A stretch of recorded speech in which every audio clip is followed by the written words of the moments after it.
एको द्रष्टासि सर्वस्य मुक्तप्रायोऽसि सर्वदा अयमेव हि ते बन्धो द्रष्टारं पश्यसीतरम्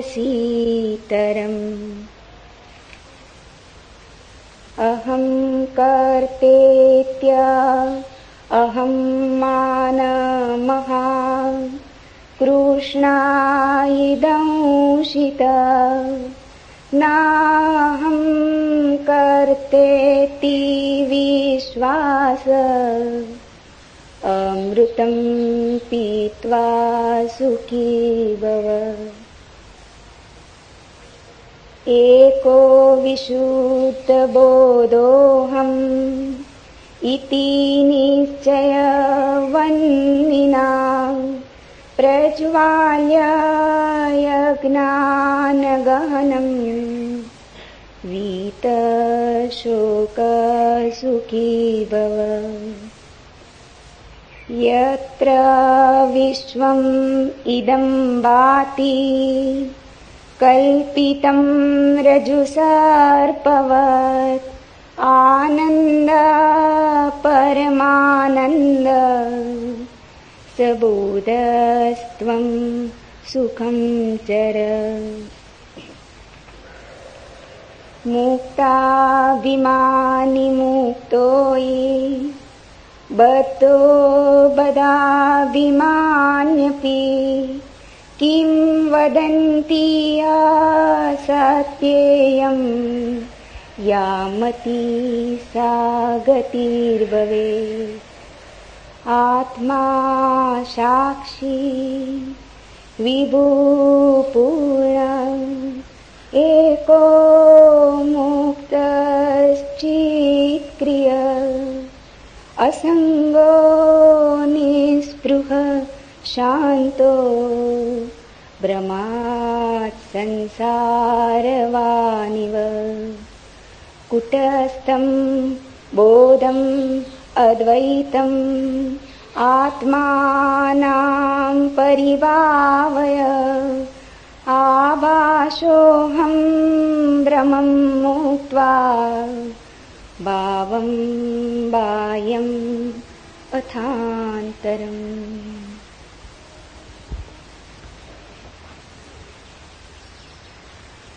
पहला सूत्र। अष्टावक्र ने कहा, तू सब का एक दृष्टा है और सदा सचमुच मुक्त है। तेरा बंधन तो यही है कि तू अपने को छोड़ दूसरे को दृष्टा देखता है। यह सूत्र अत्यंत बहुमूल्य है। एक एक शब्द इसका ठीक से समझें। तू सबका एक दृष्टा है। एको दृष्टासि सर्वस्य, और सदा सचमुच मुक्त है। साधारणतः हमें अपने जीवन का बोध दूसरों की आंखों से मिलता है। हम दूसरों की आंखों का दर्पण की तरह उपयोग करते, इसलिए हम दृष्टा को भूल जाते और दृश्य बन जाते। स्वाभाविक भी है। छोटा बच्चा पैदा हुआ, उसे अभी अपना कोई पता नहीं। वो दूसरों की आंखों में झांक के ही देखेगा कि मैं कौन। अपना चेहरा तो दिखाई पड़ता नहीं, दर्पण खोजना होगा। जब तुम दर्पण में अपने को देखते हो तो तुम दृश्य हो गए, दृष्टा ना रहे। तुम्हारी अपने से पहचान ही कितनी है, उतनी जितना दर्पण ने कहा। मां कहती है बेटा सुंदर है, तो बेटा अपने को सुंदर मानता है। शिक्षक कहते हैं स्कूल में बुद्धिमान हो, तो व्यक्ति अपने को बुद्धिमान मानता है। कोई अपमान कर देता है, कोई निंदा कर देता है, तो निंदा का स्वर भीतर समा जाता है। इसलिए तो हमें अपना बोध बड़ा भ्रामक मालूम होता है, क्योंकि अनेक स्वर से मिलकर बना है, विरोधी स्वरों से मिलकर बना है। किसी ने कहा सुंदर हो और किसी ने कहा तुम और सुंदर। शकल तो देखो आईने में, दोनों स्वर भीतर चले गए, द्वंद्व पैदा हो गया। किसी ने कहा बड़े बुद्धिमान हो और किसी ने कहा तुम जैसा बुद्धू आदमी नहीं देखा। दोनों स्वर भीतर चले गए, दोनों भीतर जुड़ गए, बड़ी बेचैनी पैदा हो गई, बड़ा द्वंद्व पैदा हो गया। इसलिए तो तुम निश्चित नहीं हो कि तुम कौन हो। इतनी भीड़ तुमने इकट्ठी कर ली है मतों की, इतने दर्पणों में झांका है और सभी दर्पणों ने अलग अलग खबर दी। दर्पण तुम्हारे संबंध में थोड़ी खबर देते, दर्पण अपने संबंध में खबर देते। तुमने दर्पण देखे होंगे जिनमें तुम लंबे हो जाते, दर्पण देखे होंगे जिनमें तुम मोटे हो जाते, दर्पण देखे होंगे जिनमें तुम अति सुंदर दिखने लगते, दर्पण देखे होंगे जिनमें तुम अति कुरूप हो जाते, अष्टावक्र हो जाते। दर्पण में जो झलक मिलती है वो तुम्हारी नहीं है, दर्पण के अपने स्वभाव की है। विरोधी बातें इकट्ठी होती चली जाती। इन्हीं विरोधी बातों के संग्रह का नाम तुम समझ लेते हो मैं हूं। इसलिए तुम सदा कपते रहते हो, डरते रहते हो। लोक मत का कितना भय होता है। कहीं लोग बुरा ना सोचें, कहीं लोग ऐसा ना समझ लें कि मैं मूढ़ हूं, कहीं ऐसा ना समझ लें कि मैं असाधु हूं। लोग कहीं ऐसा ना समझ लें, क्योंकि लोगों के द्वारा ही हमने अपनी आत्मा निर्मित की है। गुरुजीएफ अपने शिष्यों से कहता था, अगर तुम्हें आत्मा को जानना हो तो तुम्हें लोगों को छोड़ना होगा। ठीक कहता था। सदियों से यही सद्गुरुओं ने कहा है। अगर तुम्हें स्वयं को पहचानना हो तो तुम्हें दूसरों की आंखों में देखना बंद कर देना होगा। मेरे देखे बहुत से खोजी, सत्य के अन्वेषक समाज को छोड़कर चले गए। उसका कारण यह नहीं था कि समाज में रह के सत्य को पाना असंभव है। उसका कारण इतना ही था, समाज में रह के स्वयं की ठीक ठीक छवि जाननी बहुत कठिन है। यहां लोग खबर दिए ही चले जाते हैं कि तुम कौन हो। तुम पूछो न पूछो, सब तरफ से झलकें आती ही रहती हैं कि तुम कौन हो। और हम धीरे धीरे इन्हीं झलकों के लिए जीने लगते। मैंने सुना एक राजनेता मरा, उसकी पत्नी 2 वर्ष पहले मर गई थी। जैसे ही राजनेता मरा, उसकी पत्नी ने उस दूसरे लोग के द्वार पर उसका स्वागत किया, लेकिन राजनेता ने कहा अभी मैं भीतर ना आऊंगा, जरा मुझे मेरी अर्थी के साथ राजघाट तक हो आने दो। पत्नी ने कहा अब क्या सार है, वहां तो देह पड़ी रह गई, मिट्टी है। उसने कहा कि मिट्टी नहीं, इतना तो देख लेने दो कितने लोग विदा करने आए। राजनेता और उसकी पत्नी भी अर्थी के साथ साथ, किसी को तो दिखाई ना पड़ते थे पर उनको अर्थी दिखाई पड़ती थी। चले, बड़ी भीड़ थी। अखबार नवीस थे, फोटोग्राफर थे, झंडे झुकाए गए थे, फूल सजाए गए थे। मिलिट्री के ट्रक पर रखी अर्थी थी, बड़ा सम्मान दिया जा रहा था। तोपें आगे पीछे थी, सैनिक चल रहे थे। गदगद हो उठा राजनेता। पत्नी ने कहा इतने प्रसन्न क्या हो रहे हो? उसने कहा अगर मुझे पता होता कि मरने पर इतनी भीड़ आएगी तो मैं पहले कभी का मर गया होता, तो हम पहले ही न मर गए होते, इतने दिन क्यों राह देखते। इतनी भीड़ मरने पर आए, इसी के लिए तो जिए। भीड़ के लिए लोग जीते हैं, भीड़ के लिए लोग मरते हैं। दूसरे क्या कहते हैं ये इतना मूल्यवान हो गया है कि तुम पूछते ही नहीं कि तुम कौन हो। दूसरे क्या कहते हैं उन्हीं की कतरन छांट छांट के इकट्ठी अपनी तस्वीर बना लेते। वो तस्वीर बड़ी डमाडोल रहती, क्योंकि लोगों के मन बदलते रहते। और फिर लोगों के मन ही नहीं बदलते रहते, लोगों के कारण भी बदलते रहते। कोई आके तुमसे कह गया कि आप बड़े साधु पुरुष हैं, उसका कुछ कारण है, खुशामद कर गया। साधु पुरुष तुम्हें मानता कौन है? अपने को छोड़ के इस संसार में कोई किसी को साधु पुरुष नहीं मानता। तुम अपनी ही सोचो ना, तुम अपने को छोड़ के किसको साधु पुरुष मानते हो? कभी कभी कहना पड़ता है, जरूरतें, जिंदगी है, अड़चने, झूठे को सच्चा कहना पड़ता है, दुर्जन को सज्जन कहना पड़ता है, कुरूप को सुंदर की तरह प्रशंसा करनी पड़ती, स्तुति करनी पड़ती, खुशामद करनी पड़ती। खुशामद इसलिए तो इतनी बहुमूल्य है। खुशामद के चक्कर में लोग क्यों आ जाते? मूल से मूल आदमी से भी कहो कि तुम महाबुद्धिमान हो तो वो भी इंकार नहीं करता, क्योंकि उसको अपना तो कुछ पता नहीं। तुम जो कहते हो वही सुनता है, तुम जो कहते हो वही हो जाता है। तो उनके कारण बदल जाते। कोई कहता है सुंदर हो, कोई कहता है असुंदर हो, कोई कहता है भले हो, कोई कहता है बुरे हो। ये सब इकट्ठा होता चला जाता है और इन विपरीत मतों के आधार पर तुम अपनी आत्मा का निर्माण कर लेते हो। तुम ऐसी बैलगाड़ी पर सवार हो जिसमें सब तरफ बैल जुते, जो सब दिशाओं में एक साथ जा रही। तुम्हारे अस्थि पंजर ढीले हुए जा रहे, तुम सिर्फ घसीटते हो, कहीं पहुंचते नहीं, पहुंच सकते नहीं।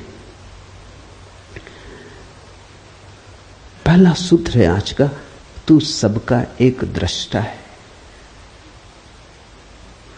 और तू सदा सचमुच मुक्त है। व्यक्ति दृश्य नहीं है, दृष्टा है।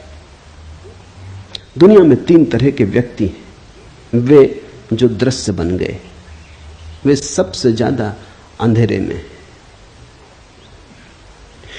दूसरे वे जो दर्शक बन गए, वे पहले से थोड़े ठीक है लेकिन कुछ बहुत ज्यादा अंतर नहीं। तीसरे वे जो दृष्टा बन गए। तीनों को अलग अलग समझ लेना जरूरी है। जब तुम दृश्य बन जाते हो तो तुम वस्तु हो गए, तुमने आत्मा खो दी। इसलिए राजनेता में आत्मा को पाना मुश्किल है, अभिनेता में आत्मा को पाना मुश्किल है। वो दृश्य बन गया है, वो दृश्य बनने के लिए ही जीता है। उसकी सारी कोशिश ये है कि मैं लोगों को भला कैसे लगूं, सुंदर कैसे लगूं, श्रेष्ठ कैसे लगूं। श्रेष्ठ होने की चेष्टा नहीं है, श्रेष्ठ लगने की चेष्टा है। कैसे श्रेष्ठ दिखाई पड़ूं।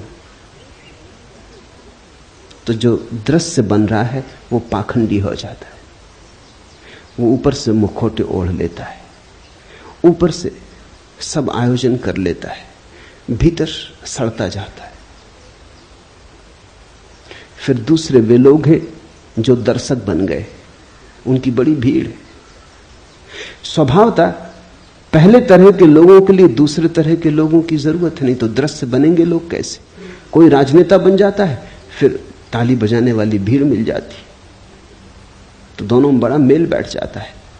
नेता हो तो अनुयायी भी चाहिए, कोई नाच रहा हो तो दर्शक भी चाहिए, कोई गीत गा रहा हो तो सुनने वाले भी चाहिए। तो कोई दृश्य बनने में लगा है, कुछ दर्शक बनकर रह गए। दर्शकों की बड़ी भीड़ है। पश्चिम के मनोवैज्ञानिक बड़े चिंतित थे, क्योंकि लोग बिल्कुल ही दर्शक होकर रह गए। फिल्म देखाते हैं, रेडियो खोल लेते हैं, टेलीविजन के सामने बैठ जाते हैं घंटों। अमेरिका में करीब करीब औसत आदमी 6 घंटे रोज टेलीविजन देख रहा है। फुटबॉल का मैच हो देखाते हैं, कुश्ती हो रही हो तो देखाते हैं, क्रिकेट हो तो देखाते हैं, ओलंपिक हो तो देखाते हैं। बस सिर्फ देखने वाले रह गए, खड़े हैं दर्शक की तरह राह के किनारे राहगीर। जीवन का जुलूस निकल रहा है, तुम देख रहे हो। कुछ हैं जो जीवन के जुलूस में सम्मिलित हो गए, वो जरा कठिन धंधा है, वहां बड़ी प्रतियोगिता है। जुलूस में सम्मिलित होना जरा मुश्किल है, बड़े संघर्ष और बड़े आक्रमण की जरूरत है। लेकिन जुलूस को देखने वालों की भी जरूरत है, वो किनारे खड़े देख रहे हैं। अगर वो ना हो तो जुलूस भी विदा हो जाए। तुम थोड़ा सोचो, अगर अनुयायी न चले पीछे तो नेताओं का क्या हो। अकेले झंडा ऊंचा रहे हमारा, बड़े बुद्धू मालूम पड़े, बड़े पागल मालूम पड़े। राह किनारे लोग चाहिए, भीड़ चाहिए, तो पागलपन भी ठीक मालूम पड़ता है। तुम थोड़ा सोचो, कोई देखने ना आए और क्रिकेट का मैच होता रहे, मैच के प्राण निकल गए। मैच के प्राण मैच में थोड़ी, वो देखने जो लाखों लोग इकट्ठे होते हैं उनमें। और आदमी अद्भुत है, आदमी तो घुड़दौड़ देखने भी जाते हैं। ये पूरा कोरेगांव पार्क घुड़दौड़ देखने वालों की बस्ती। ये बड़ी हैरानी की बात है, आदमी को दौड़ाओ, कोई घोड़ा देखने नहीं आता। घोड़े दौड़ते हैं, आदमी देखने जाते हैं। ये घोड़ों से भी गई बीती स्थिति हो गई। देखते ही देखते जिंदगी बीत जाती। दर्शक, प्रेम करते नहीं तुम, फिल्म में प्रेम चलता है वो देखते हो। नाचते नहीं तुम, कोई नाचता है तुम देखते हो। गीत तुम नहीं गुनगुनाते, कोई गुनगुनाता है तुम सुनते हो। तो तुम्हारा जीवन अगर नपुंसक हो जाए, अगर उसमें से सब जीवन ऊर्जा खो जाए तो आश्चर्य क्या है। तुम्हारे जीवन में कोई गति नहीं है, कोई ऊर्जा का प्रवाह नहीं है, तुम मुर्दे की भांति बैठे हो। बस तुम्हारा कुल काम इतना है कि देखते रहो, कोई दिखाता रहे तुम देखते रहो। ये दो ही की बड़ी संख्या है दुनिया में, दोनों एक दूसरे से बंधे हैं। मनोवैज्ञानिक कहते हैं दुनिया में हर बीमारी के दो पहलू होते हैं। दुनिया में कुछ लोग हैं जिनको मनोवैज्ञानिक कहते हैं मैसोचिस्ट, पर स्वदुखवादी, वो अपने को सताते हैं। और दुनिया में दूसरा एक वर्ग है जिसको मनोवैज्ञानिक कहते हैं सैडिस्ट, पर दुखवादी, दूसरे को सताते। दोनों की जरूरत है, इसलिए दोनों जब मिल जाते हैं तो बड़ा राग रंग चलता है। मनोवैज्ञानिक कहते हैं कि अगर पति दूसरों को सताने वाला हो और स्त्री खुद को सताने वाली हो तो इससे बढ़िया जोड़ा और दूसरा नहीं होता। स्त्री अपने को सताने में मजा लेती है, पति दूसरे को सताने में मजा लेता है। राम मिलाई जोड़ी, कोई अंधा कोई कोढ़ी, मिल गए, बिल्कुल मिल गए, बिल्कुल ठीक बैठ गए। हर बीमारी के दो पहलू होते, दृश्य और दर्शक, एक ही बीमारी के दो पहलू। स्त्रियां आमतौर से दृश्य बनना पसंद करती, पुरुष आमतौर से दर्शक बनना पसंद करते। मनोवैज्ञानिकों की भाषा में स्त्रियों को वो कहते हैं एग्जिबिशनिस्ट, नुमाइशी। उनका सारा रस नुमाइश बनने में। मुल्ला नसरुद्दीन मक्खियां मार रहा था, बहुत मक्खियां हो गई, तो पत्नी ने कहा इनको हटाओ। आईने के पास मक्खियां मार रहा था, बोला कि एक जोड़ा, दो मादाएं बैठी। पत्नी ने कहा हद हो गई, तुमने पता कैसे चलाया कि नर हैं कि मादाएं? उन्होंने कहा घंटे भर से आईने पे बैठी हैं, मादाएं होनी चाहिए। नर को आईने के पास क्या करना? स्त्रियां आईने से छूट ही नहीं पाती। आईना मिल जाए तो चुंबक की तरह खींच लेता है। सारी जिंदगी आईने के सामने बीत रही है, कपड़ों में, वस्त्रों में, सजावट में, श्रृंगार में। और बड़ी हैरानी की बात है, इतने सज धज के निकलती हैं, फिर कोई धक्का दे तो नाराज होती, कोई धक्का ना दे तो भी दुखी होंगी, क्योंकि धक्का देने के लिए इतना सज धजने का इंसान था, नहीं तो प्रयोजन क्या था। पति के सामने स्त्रियां नहीं सजती, पति के सामने तो वो भैरवी बनी बैठी रहती, क्योंकि वहां धक्का मुक्का समाप्त हो चुका है। लेकिन घर के बाहर जाएं तब बड़ी तैयारी करती हैं, वहां दर्शक मिलेंगे, वहां दृश्य बनना है। मनुष्य को, पुरुष को मनोवैज्ञानिक कहते हैं वोयूर। उसकी सारी नजर देखने में, उसका रस देखने में। स्त्रियों को देखने में रस नहीं, दिखाने में रस।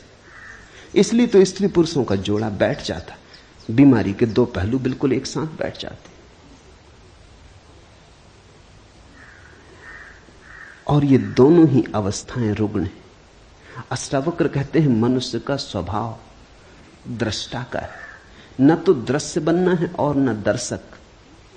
अब कभी तुम ये भूल मत कर लेना, कई बार मैंने देखा है कुछ लोग ये भूल कर लेते हैं, वो समझते हैं दर्शक हो गए तो दृष्टा हो गए।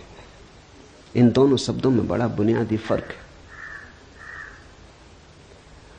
भाषा कोश में शायद फर्क ना हो, वहां दर्शक और दृष्टा का एक ही अर्थ होगा, लेकिन जीवन के कोश में बड़ा फर्क है। दर्शक का अर्थ है दृष्टि दूसरे पर है, और दृष्टा का अर्थ है दृष्टि अपने पर है। दृष्टि देखने वाले पर है तो दृष्टा, और दृष्टि दृश्य पर है तो दर्शक। बड़ा क्रांतिकारी भेद है, बड़ा बुनियादी भेद है। जब तुम्हारी नजर दृश्य पर अटक जाती है और तुम अपने को भूल जाते हो तो दर्शक। जब तुम्हारी दृष्टि से सब दृश्य विदा हो जाते हैं, तुम ही तुम रह जाते हो, जागरण मात्र रह जाता, होश मात्र रह जाता, तो दृष्टा। तो दर्शक तो तुम तब हो जब तुम बिल्कुल विस्मृत हो गए, तुम अपने को भूल ही गए, नजर लग गई। वहां सिनेमा हॉल में बैठे हो, 3 घंटे के लिए अपने को भूल जाते हो, याद ही नहीं रहती कि तुम कौन हो। दुख सुख चिंताएं सब भूल जाती, इसलिए तो भीड़ वहां पहुंचती। जिंदगी में बड़ा दुख है, चिंता है, परेशानी, कहीं चाहिए भूलने का उपाय। लोग बिल्कुल एकाग्र चित्त हो जाते, बस ध्यान उनका लगता ही फिल्म में। वहां देखते हैं पर्दे पे कुछ भी नहीं है, छायाएं डोल रही, मगर लोग बिल्कुल एकाग्र चित्त हैं। बीमारी भूल जाती, चिंता भूल जाती, बुढ़ापा भूल जाता, मौत भी आती हो तो भूल जाती। लेकिन दृष्टा नहीं हो गए हो तुम फिल्म में बैठ के, दर्शक हो गए, भूल ही गए अपने को। स्मरण ही ना रहा कि मैं कौन हूं। ये जो देखने की ऊर्जा है भीतर, इसकी तो स्मृति ही खो गई। बस सामने दृश्य है, उसी पर अटक गए, उसी में सब भांति डूब गए। दर्शक होना एक तरह का आत्मविस्मरण है, और दृष्टा होने का अर्थ है सब दृश्य विदा हो गए, पर्दा खाली हो गया, अब कोई फिल्म नहीं चलती वहां, न कोई विचार रहे, न कोई शब्द रहे, पर्दा बिल्कुल शून्य हो गया, कोरा और शुभ्र सफेद।